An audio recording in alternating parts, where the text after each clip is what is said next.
Di antara faedah keikhlasan yang berikutnya yang kelima, ikhlas merupakan sebab dikabulkannya doa dan dihilangkan kesulitan. Dalam hadis yang masyhur Rasulullah SAW bercerita, ada 3 orang berjalan di antara orang soleh, fa asabahumul matar, kemudian mereka ditimpa dengan hujan. Karena hujan, maka mereka pun masuk dalam goa di bawah sebuah gunung ya untuk menghindari hujan. Fanhattat alaihim sakhrah.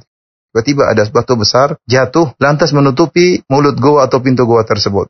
Mereka tidak bisa keluar. Maka akhirnya sebagian mereka berkata kepada sebagian yang lain, "Ud'ullaha bi afdhali amalin amiltumuh." Hendaknya kalian berdoa dengan berwasilah kepada amalan yang terbaik yang pernah kalian lakukan.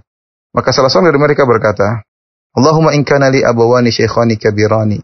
Ya Allah, dulu aku punya 2 orang tua yang sudah tua. Ya, orang tuaku dua-duanya sudah jompo ya, sudah sangat tua. Fakuntu akhruju fa'ar'a thumma aji fa'ahlubu fa'aji bil hilab fa'ati bi abawayya fayashrabani thumma asqi as-sibyata wa ahli wa imra'ati. Ya Allah, aku dulu punya 2 orang tua yang sudah sangat tua dan aku keluar menggembala, kemudian aku kembali, lalu aku memerah susu, lalu aku datangkan susu tersebut, aku berikan kepada kedua orang tuaku. Lalu keduanya minum, baru setelah itu aku berikan susu kepada anak-anakku dan istriku serta keluargaku. Maka suatu hari aku tertahan, aku tidak bisa pulang cepat. Sehingga akhirnya ketika aku pulang di malam hari, mereka sudah tidur ya. Biasanya waktu sore dikasih susu, ternyata dia terlambat datang karena ada sesuatu. Sehingga ketika dia pulang ke rumah, kedua orang tuanya sudah dalam kondisi tidur. Fakaritu an ukhidhahuma wasibiyatu yatadagawna inda rijlayya. Aku enggak suka atau enggak enak membangunkan mereka berdua sementara mereka berdua sudah tidur. Sementara anak-anakku, mereka menangis di kedua kakiku. Falam yazal dzalika da'bi wa da'buhuma hatta tala'al fajr. Dan begitulah kondisiku dengan kondisi mereka sampai terbit fajar.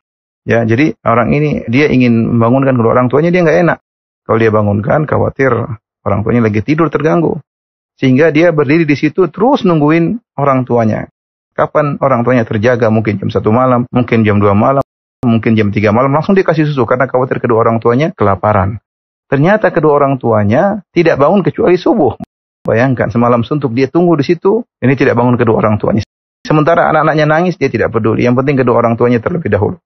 Kemudian dia berkata, Allahumma in kunta ta'lamu anni fa'altu dzalika ibtigha'a wajhik fafruj anna furjatan nara minha sama. Ya Allah, jika memang aku mengerjakannya karena mengharap wajahmu, karena ikhlas, maka bukalah bagi kami pintu goa sehingga kami bisa melihat langit. Tiba-tiba batu penutup yang menutup goa tersebut bergeser. Mereka sudah bisa lihat langit, tapi mereka belum bisa keluar. Akhirnya yang kedua berdoa. Dia berkata, Allahumma in kunta ta'lam anni kuntu uhibbu imra'atan min banati ammi. Ya Allah, sungguh engkau tahu bahwasanya aku dulu pernah mencintai seorang wanita yang termasuk dari pupuku, salah seorang dari putri-putri pamanku. Ka'asyaddi ma yuhibbur rajulun nisa, yaitu cintaku sangat luar biasa. Itu sebesar-besarnya cinta seorang laki kepada wanita. Faqalat la tanalu dzalik minha hatta tu'tiha mi'ata dinar. Dalam riwayat disebutkan bahwasanya wanita ini dia selalu menolak, tidak memenuhi keinginan laki ini. Sampai suatu hari wanita ini mengalami kesulitan, ya, kemudian dia minta uang, ya. Dia mengatakan, kalau kau memberikan aku uang, maka aku akan serahkan diriku kepadamu. Maka akhirnya, fasa'aitu fiha hatta jama'tuha. Akhirnya aku pun berusaha dan aku kumpulkan uang, 100 dinar. 100 dinar itu, 1 dinar adalah 4/4 gram emas. Kalau dikonversi sekarang, kalau 100 dinar berarti 425 gram emas. Dan ini hampir setengah kilogram emas. Ini jumlah yang banyak. Falamma qa'atu baina rijlaiha. Dan sebagaimana dia janjikan, menyerahkan dirinya kepadaku jika aku sudah mengumpulkan uang, akhirnya benar. Dia menyerahkan dirinya kepadaku dan aku pun sudah duduk di antara dua kakinya untuk menzinahinya. Tiba-tiba wanita itu berkata, Ittaqillah wa la tafuddal khatam ila bihaqqi. Wahai fulan, bertakwalah kepada Allah dan jangan kau membuka cincin itu, jangan kau menggauliku kecuali dengan haknya. Itu harus nikah dulu. Faqumtu wa taraktuha. Aku pun berdiri lalu aku meninggalkan wanita ini. Ya, padahal dia sangat mencintai wanita ini. Fa in kunta ta'lam anni fa'altu dzalika btika wajhik. Ya Allah, kalau kau tahu bahwasanya aku melakukan hal ini karena mengharap wajahmu, yaitu kalau aku ikhlas, kau tahu aku ikhlas meninggalkan wanita itu. Padahal sudah di depan mata, tinggal aku gauli. Dia sudah menyerahkan dirinya. Tapi aku tinggalkan dirinya karena engkau ya Allah. Fafruj anna furjah. Maka bukalah pintu goa. Maka akhirnya pintu goa terbuka. Masih 2/3 itu belum bisa mereka keluar. Tinggal orang yang ketiga. Orang ketiga kemudian berdoa, Allahumma in kunta ta'lam anni istajartu ajiran bi faraqin min dhurrah fa'ataituhu wa abadhaka an ya'khudha fa'amadtu ila dhalika al-faraq fazara'tuhu hatta ishtaraitu minhu baqaran wa ra'iyaha thumma ja'a. Kata dia, ya Allah, dulu aku pernah memiliki pekerja dan aku menggajinya dengan sekitar 3 sok jagung, ya. 3 sok kira-kira 9 kilogram jagung. Lalu aku berikan gajinya kepadanya, tapi dia enggan. Dia tidak mau mengambil dulu gajinya. Maka dia pun pergi. Lalu aku pun menanami jagung yang aku merupakan gajinya tersebut. Aku tanam sehingga kemudian banyak hasilnya. Sampai aku bisa membeli sapi dan juga aku bisa membeli penggembala sapinya. Ya mungkin budak dia beli, ya. Sampai akhirnya dalam riwayat bahwasanya akhirnya dia memiliki hasil yang banyak. Gara-gara upah yang diolah olehnya tersebut. Ada kambing yang banyak, sapi yang banyak, onta yang banyak. Maka akhirnya setelah sekian tahun lama, ya, akhirnya datang orang ini. Beliau berkata, ya Abdullah, a'tini haqqi. Wahai Abdullah, mana gajiku? Faqultu intaliq ila tilkal barqar wa ra'iha fa innaha lak. Aku berkata, pergilah ke sapi tersebut dan penggembalanya, ya.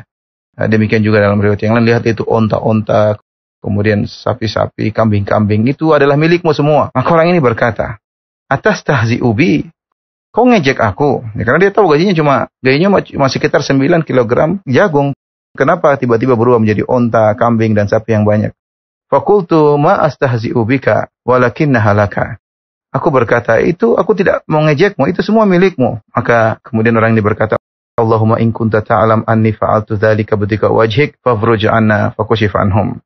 Dia berkata, ya Allah, jika kau tahu aku melakukannya karena mengharap wajahmu, karena ikhlas, maka bukalah pintu goa.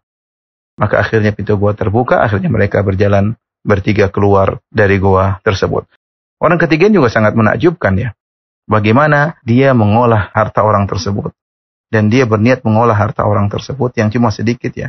Dan yang tahu niat dia hanya Allah Subhanahu wa Ta'ala. Kemudian setelah bertahun-tahun, mungkin entah berapa tahun, sampai kemudian berubah menjadi sapi, menjadi kambing, menjadi onta. Ini butuh waktu yang lama. Kemudian datang orang tersebut minta gajinya. Kalau dia niatnya buruk, dia akan bilang, gajimu cuma segini, 9 kilogram jagung. Tapi ternyata tidak, dia jujur, dia tulus. Karena dia niatkan mengolah harta ini untuk pekerjanya tersebut, maka dia bilang, ambil seluruhnya. Orang ini pun ngambil semuanya, tidak disisakan satu kambing pun, satu onta pun, satu sapi pun kepada dia sebagai tanda terima kasih. Diambil seluruhnya. Ini berat. Maka dia berkata, ya Allah, jika aku melakukan ini, ikhlas karena Engkau, ya Allah, maka bukalah pintu goa. Ternyata Allah buka. Ternyata mereka bertiga orang-orang ikhlas. Mereka bertawasul dengan amal soleh mereka yang ikhlas. Akhirnya doa mereka dikabulkan.